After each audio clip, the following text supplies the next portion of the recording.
Islamic videos کے لیے ہند Islamic channel کو سبسکرائب کریں، بیل آئیکن۔ میں آتا ہوں ان باتوں کی طرف جو لوگ مصیبتوں کو برا سمجھتے ہیں۔ ایک صحابی تھے، ان کی شادی ہو گئی ایک صحابیہ سے، نکاح ہوا تھا مدینے میں، سال بھر خوشحالی سے گزرتے رہے، بہت اچھے دن گزرے۔ سال ختم ہونے کو تھا کہ خاتون جو ہے لڑائی کرنا شروع کر دیتی، کہتی مجھے تمہارے ساتھ رہنا نہیں، مجھے طلاق چاہیے، ڈائریکٹ طلاق۔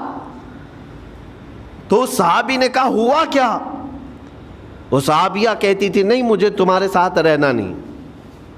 اس صحابی نے کہا ٹھیک ہے، اگر ایسا ہی ہے تو حضور پاک صلی اللہ علیہ وسلم کے پاس چلتے ہیں، وہاں جا کر فیصلہ کرا لیں گے۔ تو وہ صحابیہ مان گئیں، کہا چلو چلتے ہیں۔ تو دونوں چلے جا رہے تھے اپنے گھر سے، حضور پاک صلی اللہ علیہ وسلم کے دربار میں فیصلہ کروانا ہے۔ چلتے وقت راستے میں ایک پتھر سے ٹھوکر لگ گئی اس صحابی کو، اور اتنی تیز ٹھوکر لگی کہ ان کا ناخن اکھڑ گیا۔ اب وہ ان کی خاتون جو بیوی صحابیاں ہیں، وہ فوراً اپنے دوپٹے کا کپڑا پھاڑ کر کے انگلی کو باندھتی ہیں اور خون روکتی ہیں، اور اس کے بعد کہتی ہیں چلو واپس گھر چلتے ہیں۔ گھر واپس آنے کے بعد وہ کہتی مجھے طلاق نہیں چاہیے، ساتھ میں رہوں گی۔ کہا عورتوں کا موڈ، عورتوں کا اس طرح کا فیصلہ، کیا بات ہے؟ وہ صحابیہ کہتی ہے میں نے سنا ہے کہ جب کبھی کوئی بندہ بیمار نہیں ہوتا تو اللہ اسے پسند نہیں کرتا۔ میں نے جب سے تم سے شادی کی ہے، سال بھر ہو گئے، ایک بار بھی تم کو بیمار ہوتے نہیں دیکھا۔ مجھے ایسا لگنے لگا کہ کہیں تم اللہ کے ناپسندیدہ بندے تو نہیں ہو، اس لیے میں تمہارے ساتھ نہیں رہنا چاہتی تھی۔ اب جب راستے میں ٹھوکر لگ کر ناخن اکھڑ گیا تو مجھے احساس ہوا کہ اللہ تجھے بھی پسند کرتا، میں تیرے ساتھ رہنے کو تیار ہوں۔ وہ صحابیہ تھیں۔ میرے عزیزو، اس کا مطلب یہ نہیں کہ ہم آپس میں ایک دوسرے کے بیمار ہونے کی انتظار میں رہیں۔ شوہر یہ سوچے کہ میری بیوی بیمار کیوں نہیں ہوتی، اور بیوی یہ سوچتی رہے کہ میرا شوہر بیمار کب ہوگا۔ وہ توکل کا اعلیٰ درجہ ہے۔ انتظار اور تمنا مت کرو بیمار ہونے کا، بلکہ بیماری آ جائے تو اللہ کا شکر ادا کرو، آ جائے تو صبر کرو۔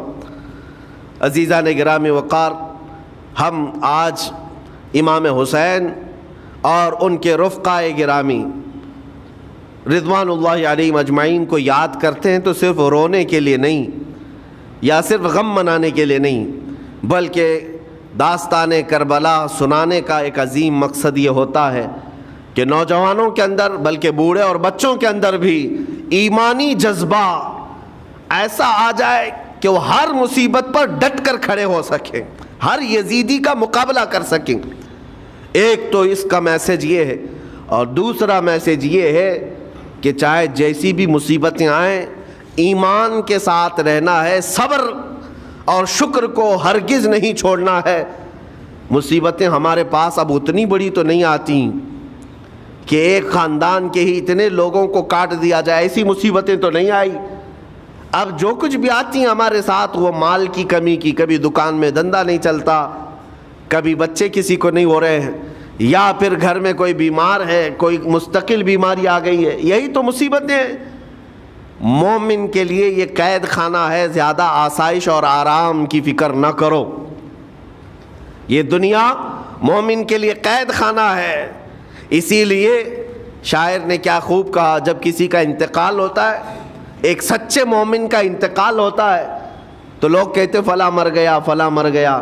تو ایک شاعر نے بہت اچھے انداز سے کہا ہے کہ کون کہتا ہے کہ مومن مر گیا؟ جو سچا مومن ہے اس کے لیے کہہ رہا ہوں۔ وہ شاعر نے کہا کون کہتا ہے کہ مومن مر گیا؟ قید سے چھوٹا وہ اپنے گھر گیا۔ حقیقت تو یہ، قید سے چھوٹا وہ اپنے گھر گیا۔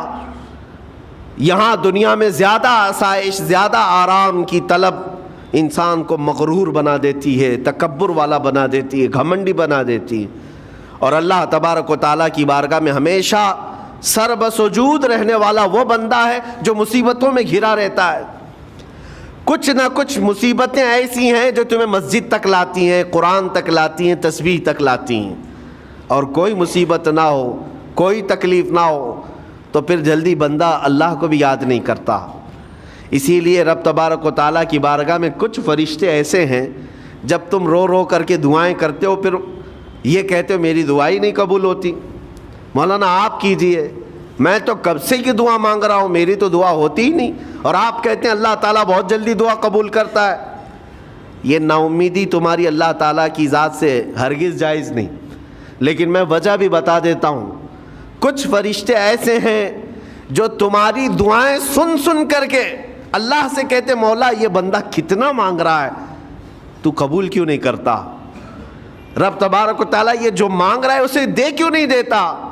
رب تعالیٰ فرماتا ہے فرشتوں میں بھی سن رہا ہوں اس کے مانگنے کو، اس کی دعاؤں کو، اگر میں ابھی اس کو دے دوں تو وہ مانگنا بند کر دے گا، اور اس کا مانگنا مجھے اچھا لگتا ہے، جب تک وہ مانگتا رہے گا میں اسے پسند کرتا رہوں گا۔ ایک وجہ یہ بھی ہوتی ہے تم مایوس ہو کر کے چھوڑ دیتے ہو کہ اب کیا دعا کرنا، اتنے دنوں سے کر ہی رہا تھا کچھ نہیں ہوتا۔ اگر تمہاری دعاؤں کا اثر جلدی نظر نہیں آتا تو رحمان تمہاری دعائیں سن رہا ہے اور وہ تمہاری دعائیں پسند بھی کر رہا ہے۔ میرے عزیزو، یہ تمام حالات میں آپ اللہ تبارک و تعالیٰ کی بارگاہ میں کثرت سے دعا ہی کریں اور مانگا ہی کریں جب مصیبتیں آئیں۔ آج کے حالات بھی ہماری آزمائش کے حالات ہیں۔ آج کا جو دور ہے وہ بھی ایک یزیدی دور ہے، یہاں پر جگہ جگہ جو مسلمانوں کے ساتھ حالات ہیں یہ ہمارے لیے آزمائش کا دور ہے، بہت بڑا امتحان چل رہا ہے۔ ان حالات میں مسلمانوں کو چاہیے وہ اپنے ایمان کے ساتھ ڈٹے رہیں، استقامت۔ مولا حسین کے سبق کو پڑھیں، اس وقت تو ان کی گردنوں پر تلواریں تھیں، ان کے بچوں کے سینے چھدے ہوئے تھے تیروں سے، لیکن وہ ڈٹے ہوئے تھے میرے مصطفیٰ کی شریعت پر۔ آج ابھی تمہارے سینوں پر بندوق کی گولیاں نہیں لگائی گئیں، ابھی تمہارے اوپر اتنی بڑی مصیبتیں نہیں آئیں، لیکن میں پھر بھی دیکھتا ہوں نوجوانوں کو کہ کوئی مصیبت نہ آنے کے باوجود بھی تم اسلام کے ساتھ کھلواڑ کر رہے ہو۔ میرے آقا کی سنتوں کو پیٹ پیچھے پھینک کر کے تم تو بازاروں کی زینت بننا پسند کرتے ہو۔ اکثر لوگوں کو ہم نے دیکھا آج مجرے کرنے والوں کی کثرت یہ ہمارے نوجوان بچوں کی ہے، یہ اپنے جسموں کی نمائش کرنا اس کو فیشن سمجھتے۔ نہیں میرے عزیزو، امت مصطفیٰ اور وہ بھی امام حسن اور امام حسین کے غلام اس مردار دنیا پر کبھی بھی اپنی حکومت نہیں چاہتے، اس مردار دنیا کے وہ کبھی خواہش مند نہیں ہوتے۔ لیکن جن نوجوانوں کو آج ہم ان خواہشات کی پیروی کرتے ہوئے دیکھ رہے، افسوس ہوتا ہے، افسوس ہوتا ہے۔ آج کے حالات میں تم بھی سنبھل جاؤ، کیونکہ ایک بہت بڑی جنریشن تمہارے پیچھے ہے اور وہ تمہیں دیکھ کر کے نقل کرے گی۔ اگر آج تمہارا راستہ بگڑ گیا تو یہ جو چھوٹے بچے ہیں وہ بگڑے ہوئے راستے کو ہی اسلام سمجھنے لگ جائیں گے، وہ اسی بگڑے ہوئے راستے کو ہی صحیح راستہ سمجھ بیٹھے۔